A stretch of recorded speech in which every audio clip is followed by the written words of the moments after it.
అందరికీ నమస్కారం. స్వార్థ రాజకీయాలకు ప్రత్యామ్నాయంగా సమాజంలో ఉన్నత సామూహిక ఆశయాల కోసం పురుడుకు పోసుకున్న ఉద్యమమే మా జనసేన పార్టీ ఆవిర్భావ దినోత్సవం. దాదాపుగా 11 నెలలుగా ప్రతిపక్షంలో ప్రజల సమస్యలను ఎదుర్కొంటూ 19 నెలలుగా కూటమి ప్రభుత్వంలో ప్రజా ఉపయోగ ప్రయోజనాలు ఎన్నో చేస్తూ ఒక ఆదర్శంగా నిలుస్తున్నారు పవన్ కళ్యాణ్ గారు.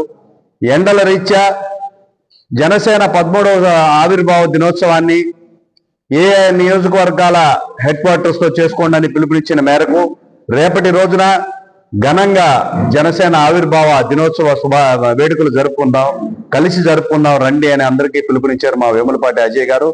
రేపు ఉదయాన 8-8:30 గంటలకి ఆయన చేతుల మీదుగా ఫ్లాగ్ హోస్టింగ్ చేసి రక్తదాన శిబిరాన్ని నిర్వహించి మనందరికి కూడా కనుల పండుగగా మన పార్టీ కార్యాలయాన్ని అలంకరించుకొని ఒక వేడుకను తలపించే విధంగా మనం అందరం ఇక్కడ వేడుక చేసుకుందాం రండి అని చెప్పి జనసేన నాయకులకు, వీరమహిళలకు, జనసేన మెగా మద్దతుదారులకు అందరూ కూడా ఈ రోజు పిలుపునిస్తున్నాను. ఈ రోజు జనసేన పార్టీ ప్రజల్లో ఉంది, ప్రజలందరికీ కూడా పిలుపునిస్తున్నాను. మీకోసం, మీ క్షేమం కోసం ఉద్యమించిన పార్టీ తరఫున వేడుకల్లో మీరు భాగస్వాములుగా కావాల్సిన అవసరం ఉందని తెలియజేస్తున్నాను. అదేవిధంగా ఈరోజు ఒక రకంగా ఈ వారం ఏదైతే ఉందో ఒక చక్కటి వేడుక జరిగిందనే చెప్పుకోవాలి.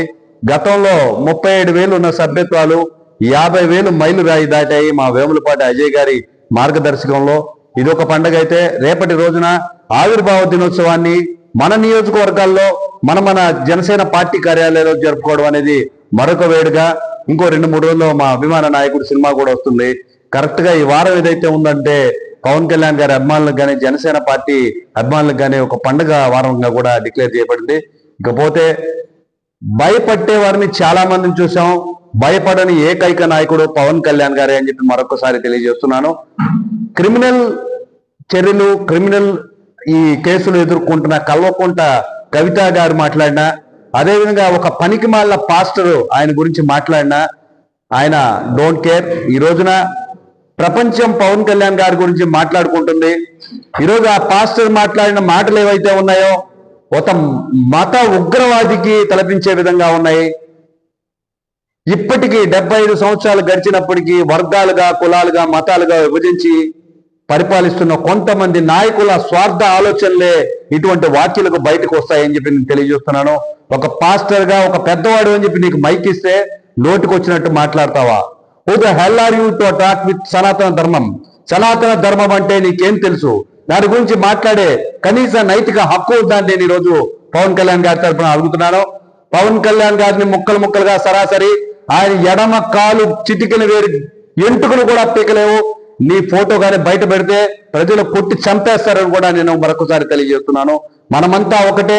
మనం ఏ మతానికి, ఏ కులానికి సంబంధించిన వాళ్ళమో దాన్ని గొప్పదిగా చెప్పుకుంటూ పరమత సహనాన్ని, ఇతర కులాల్ని గౌరవించుకోమని చెప్పి పవన్ కళ్యాణ్ గారు చెప్తుంటే నోటుకొచ్చినట్టు మూర్ఖపు పనులు చేసే మీలాంటి వాడిని బహిరంగ శిక్ష విధించాలా, ఉరి శిక్ష విధించాలని కూడా నేను ఈరోజు తెలియజేస్తున్నాను. నిజంగా నువ్వు మగోడు అయితే బహిరంగంగా వచ్చి సనాతన ధర్మం గురించి కానీ, మా ధర్మం తాలూకు అవహేళన కానీ చేసినట్లయితే, మరొకటి పవన్ కళ్యాణ్ గారి గురించి ఈరోజు మాట్లాడే ధైర్యం ఉంటే నువ్వు బహిరంగ సభల్లో నీ ఫేస్ చూపించి మాట్లాడవలసిందిగా కోరుకుంటున్నాను. ఇప్పటికన్నా మారాల్సిన పరిస్థితి ఉంది. ఈరోజు దేశం గర్వించదగ్గ స్థాయిలో జనసేన పార్టీ తరఫున యాక్టివిటీస్ జరుగుతున్నాయి. బహ్రెయిన్, దుబాయ్ కంట్రీస్ లో ఇరుక్కుపోయిన మా గురువు గారు క్రిస్టియన్ ని చాలా సేఫ్ గా తీసుకొచ్చే పరిస్థితిని జనసేన పార్టీ నాయకత్వం పోషించింది. ఇక్కడ నుంచి బహ్రెయిన్ లో ఇరుక్కుపోయిన టైటస్ నిర్మల్ కుమార్ గారు ఒక్క సమాచారం ఇవ్వడంతో అక్కడ ఉన్న జనసేన శ్రేణులందరూ కూడా భారతీయులకి అండగా నిలిచి కేవలం 36 గంటల్లో నెల్లూరుకి తెప్పించే విధంగా దాదాపు 120 మంది క్రిస్టియన్స్ ని మన జనసేన పార్టీ ముందుకు నడిపించింది. ఇటువంటి మహత్తర కార్యక్రమాలు చేస్తున్న జనసేన పార్టీ ఎక్కడ, పవన్ కళ్యాణ్ గారు ఎక్కడ? మట్టిలో కలిసిపోతారు మీలాంటి మూర్ఖులు అని చెప్పి తెలియజేస్తూ మరొకసారి తెలియజేస్తున్నాను. బెదిరించే వాళ్ళు చాలా మంది ఉన్నప్పటికీ భయపడిన నాయకుడు పవన్ కళ్యాణ్ గారు ఒక్కడే. భారతదేశ సహజ సిద్ధాంతం పరమత సహనాన్ని కలిగి ఉండడం, కుల మతాల సమ్మేళనం ఇవన్నిటిని కూడా సామూహిక ప్రయోజనాల కోసం ముందుకు నడిపిస్తున్న పవన్ కళ్యాణ్ గారి ఆదర్శంగా ముందుకు నడిపిస్తాం. మత విద్వేషాలను కుల విద్వేషాలను రెచ్చగొట్టే ఇలాంటి వాళ్ళ ట్రాప్ లో పడే రోజులు దాటిపోయి యువతంతా కూడా మేల్కొంది. మిమ్మల్ని చెప్పులతో కొట్టి తరిమే పరిస్థితి అయితే ఉంది. ప్రతి ఒక్కరు కూడా కులాలకి మతాలకి అతీతంగా మాకు అభివృద్ధి సాధించగల నాయకుడు, సమాజంలో మార్పు తీసుకోగల నాయకుడు పవన్ కళ్యాణ్ గారే నమ్ముతున్నారు. రేపటి రోజున జనసేన మద్దతుదారులని ప్రజలందరూ కూడా సగర్వంగా ఆహ్వానిస్తున్నాం. మన జనసేన పార్టీ గోమతి నగర్ కార్యాలయంలో అంగరంగ వైభవంగా వేడుకలు నిర్వహించున్నాం. మీరందరూ కూడా భాగస్వాములు కావాలని, అదేవిధంగా జన్ జీ ఎవరైతే ఉన్నారో యువతంతా కూడా మాతోటే ఉందనే విధంగా రేపు సభ్యత్వ నమోదు కార్యక్రమం కూడా ముందుకు తీసుకెళ్తుంది.